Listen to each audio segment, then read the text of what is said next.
Hi, my name is Brian, and I'm the Hip Hop Professor. And today I want to talk through a trade deal that I was able to just negotiate through Facebook, of all places, um, for a pretty crazy Greg Maddux card that I was looking for and that happened to show up there. So this is a trade deal that was so there are a number of sports cards groups that exist there on Facebook, and one of them happens to be for Greg Maddux card collectors. So I only recently learned of this group probably about a month or two ago, and so I've been kind of lurking there and occasionally posting a picture or two just for fun.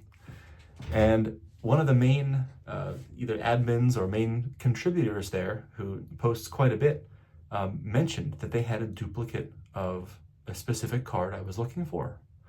And so what was also interesting was I had listed a couple cards on eBay, and he had made some offers for them, and we had been talking. In fact, he located me from the eBay listing, figured out who I was on Facebook, messaged me through Messenger, and then proceeded to tell me what I had paid for some of the cards I had listed and sold. So this guy does his homework, does his research, and is a very big Greg Maddux collector. And so he reached out to me. He was interested in two of the cards I was selling. I was interested in this one, and so we started communicating. And so I would like to sort of show off the cards. I'm about to ship them up right now, but before I ship them off and pack them up and get them all ready to go, I thought I would turn the camera around, show what these are, because these are kind of some strange cards. The ones that are I mean, every single one of these cards involved in this trade is, well, they're tough to find. They're ghosts. You don't see them very much, and they're kind of weird. In fact, I'll talk about why I'm making this trade. But yeah, let's go ahead and turn the camera around, and we'll talk about it. Okay, so I was in discussions with this other collector, and basically through all the posts and all the discussions I had seen this guy's presence on Facebook with his collection, I got a pretty good sense of the type of collector that this guy is. And I can tell that in by almost any metric, he's a very advanced collector, far more so than I am. And that's fine. You know, we're all at different places on our collecting journey. He's got a lot more higher end cards, a lot tougher cards than I have in my collection, which, you know, is a little bit daunting and intimidating, because basically the card that he offered up for trade was sort of one of his doubles. And it was a PSA 8, and he had upgraded his and no longer wanted the dinky old 8. And I'm like, oh, that's perfect. I'm licking my chops. And we'll get to that card in a second. But I was thinking, because, you know, I had made some purchases recently, and I don't really have, you know, unlimited funds here. And I thought, well, maybe there's a way I can sort of get into this card by using my other cards. And so I started to think about it. And over the course of the past year, I made a few interesting pickups. And so I always try to keep my ear to the ground and keep an eye out for strange cards, unusual cards that come up for sale. And I acquired through the course of you know, the year, last year, 4 cards that that we're going to use for this specific trade. And so these 4 cards are, like I said, they're unusual because not a single one of these cards is authentic, in the sense that you could never just get one of these out of a pack. These are cards. Now, some people would call them backdoored copies. Others would call them unnumbered proofs. Some would call them fake cards. And so what's interesting about this is that there are a number of sets through various means, whether it's various bankruptcies, or whether some of them just left the factory by unscrupulous means, that these cards, they really shouldn't even exist. Maybe these cards are damaged replacements that were made just in case someone sent in a damaged one. But the fact remains that for every single one of these cards, you know, I picked them up because there was an opportunity, and I didn't have many cards like this in my collection, and I sort of viewed them as sort of temporary placeholders. And I got them just to sort of see what it would be like. But, upon reflecting on this and looking at my collection, somewhere deep down, I kind of knew that these cards were not the real McCoy. They were not the authentic versions. And I don't know, they kind of left me feeling a little bit hollow anyway. And so I thought there was still some utility and use of picking them up in case I ran into the right kind of collector. And enter this guy that I was in conversation with. And it's sort of like with a very deep collector, once you sort of get all the easy stuff, and then you want to go to some more of the obscure things. And that's where these cards enter the picture. These cards, whether they're backdoored copies or unnumbered damage replacements, whatever they might be, these are the kind of cards that your typical everyday collector, they don't have the kind of demand that the authentic versions carry. They just don't, which is fascinating because you would think that law of supply and demand, there are way fewer of these out there, so you would think that the prices and demand would be way higher, but it takes a very specific type of sort of completionist collector to, I think, really desire and appreciate cards like this. And like I said, I picked a few of these up just sort of to see how they would, how I'd feel about them. And I think they finally found their true home here. They found their purpose in my collection, which is to get into a bigger card for me. So the first card I'm trading away is this card here. This is a 1999 Topps Tech Gold. And now Topps Tech, this is a set that I really just can't stand. They are beautiful. They are acetate, they are refractor, they are hollow foil acetate. This year they had like 60 different backgrounds on there. This one's kind of cool because the gold parallel, so 98 they had the diffractor, which is sort of a cracked ice parallel. Really cool, but really tough. And they had 90 different backgrounds, although they didn't make one of them, so actually 89 different backgrounds. The golds from 99, which is what this is, was sort of, they replaced the diffractor parallel, super limited. The diffractors were never numbered, but they assumed that between maybe like 10 and 20 of each card were made for each background. These cards were intended to be serial numbered out of 10 in this rectangle on the back. And as you can see here, if this is going to focus, there we are, there's not a number there. It is just lacking a serial number. It's not there. It's missing. So this is one of those, kind of cards that, okay, this should not exist. This might be a damage replacement. I don't really know what the deal with this card is, but this is the kind of card that, might sell for, I don't know, 60, 75 bucks. It's interesting if it had a serial number. But like I said before, even though there are like way fewer of these out there probably than the actual authentic ones, the demand for cards like this, for whatever reason, stays relatively low. And so, I was able to pick this up last year for about 30 bucks. Also, they have a couple cards from 2003 EX, and we have an Essential Credentials. And this was, now there's the Futures, Essential Credential Future, and Essential Credential Now. And so this one that has this sort of gold background, this one is the Future. And you can see on the back where it says Essential Credentials Future right in the middle there, right here. Very small. And basically this card should be numbered to just a little over 100, and that should be right here on the front. And as you can see, there is simply no stamping. Beautiful card, gorgeous card, looks amazing. But again, we have this holofoil on acetate. It's a beautiful card. And yeah, is this a damage replacement? Is this a backdoored copy? I don't know what it is, but one of these cards should sell for a couple $100. Whether it's graded or ungraded, the authentic ones. I was able to pick this up for about 25, 30 bucks last year. Also, same set. We have another Essential Credentials, but instead of the Future, we have the Now. Now, this is kind of a crazy card because the authentic version of this one looks the same, except instead of gold, it's got this bluish silver tint to it. And you can see it's the Essential Credentials Now. The way these sets were numbered is a little bit interesting. They added up to the same number, but as one number got bigger, the other got smaller. And so while Greg Maddux had over 100 of these gold ones, the Futures, Greg Maddux for the Essential Credentials Now. This original card that looks like this, the authentic copy, is only serial numbered out of 7. Yeah, and in fact, the guy I'm trading this to used to have one of those 7 copies.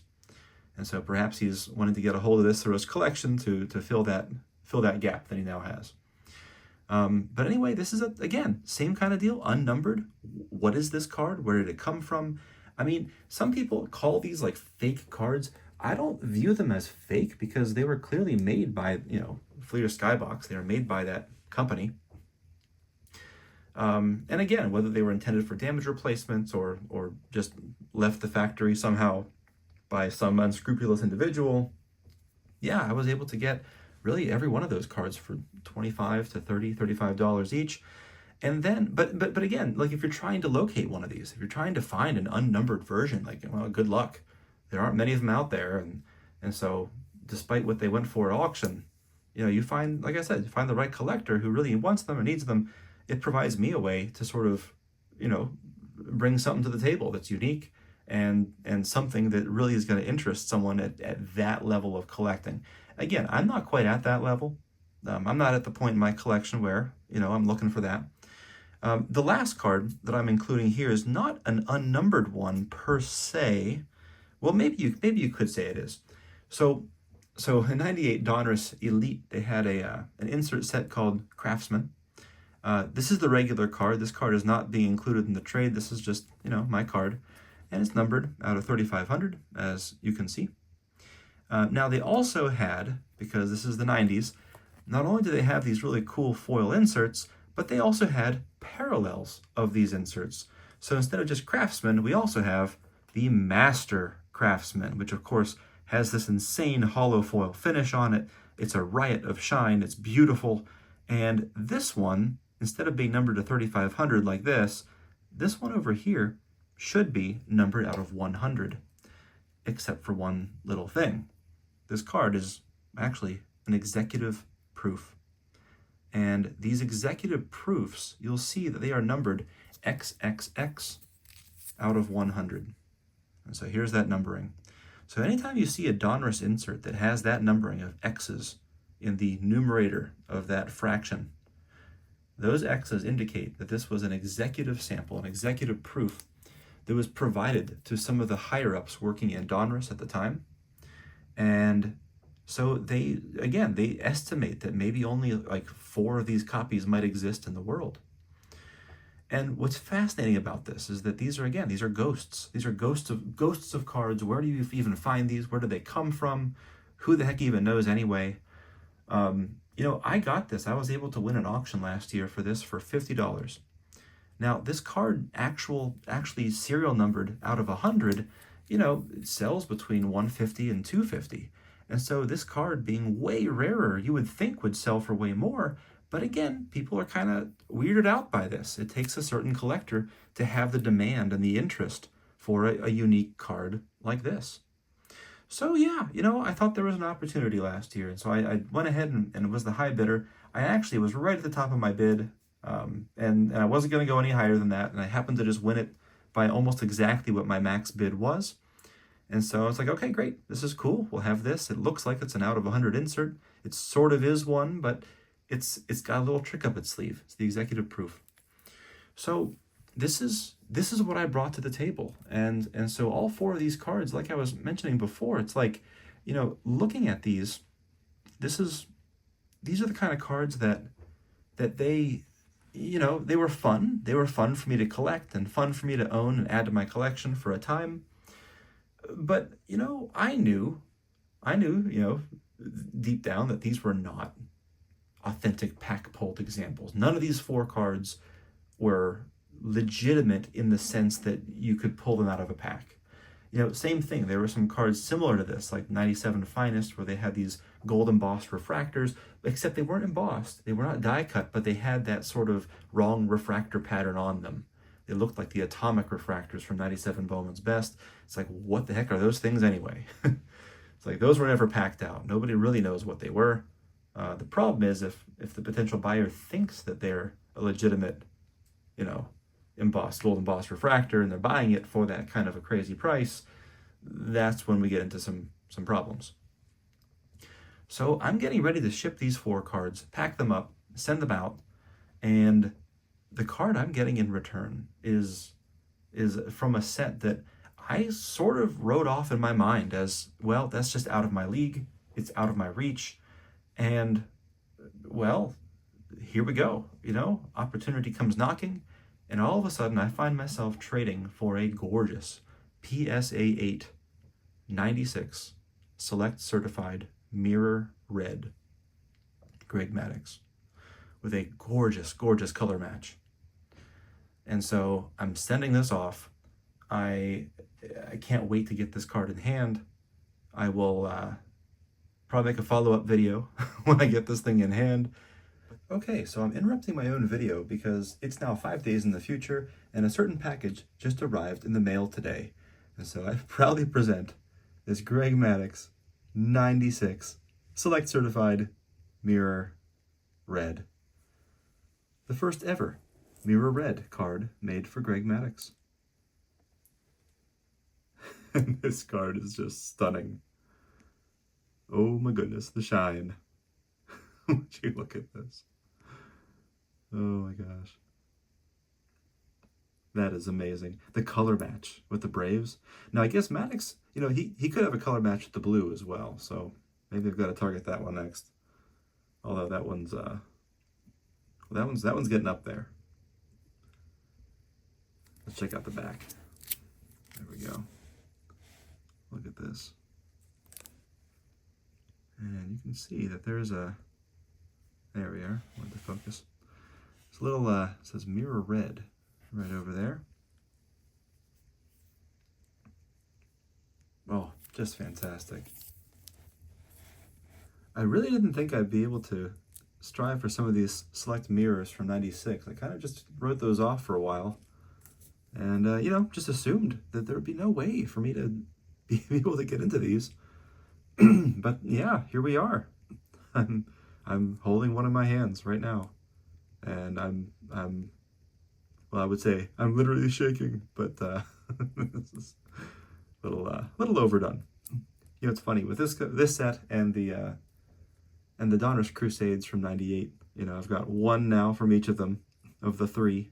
Although really, I guess there are 6 of them in this set. There's the subset that he's in that's notorious for being very ugly. So maybe I'll just avoid that one. But let's just admire this for a moment. All right. And so, pardon my interruption, but we'll get back to the regularly scheduled video right now. Get this thing in hand. But this is kind of crazy. This is sort of a card this is the kind of a card, the Mirror Reds, they were limited to 90 copies made. They were not serial numbered.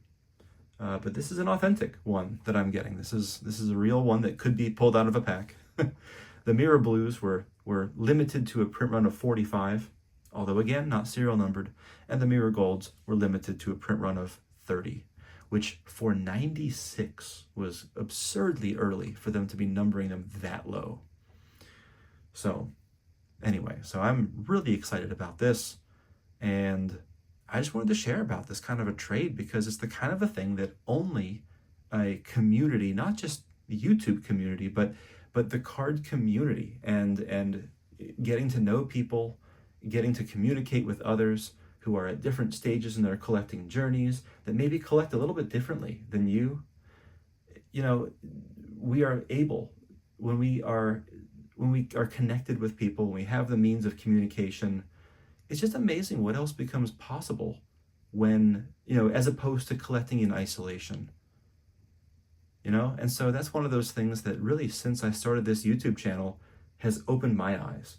And every day I'm seeing more and more how enriching and how crazy cool it is that we can help each other by finding these sort of amazing cards. It's almost like the perfect trade where we're both getting, moving away from cards that maybe just don't mean as much to us. And we're both getting cool things in return that are going to help to expand our collections, grow our respective bonsai trees the way that we would like them to be shaped and grown. So thanks for joining me, and I'll see you in the next video.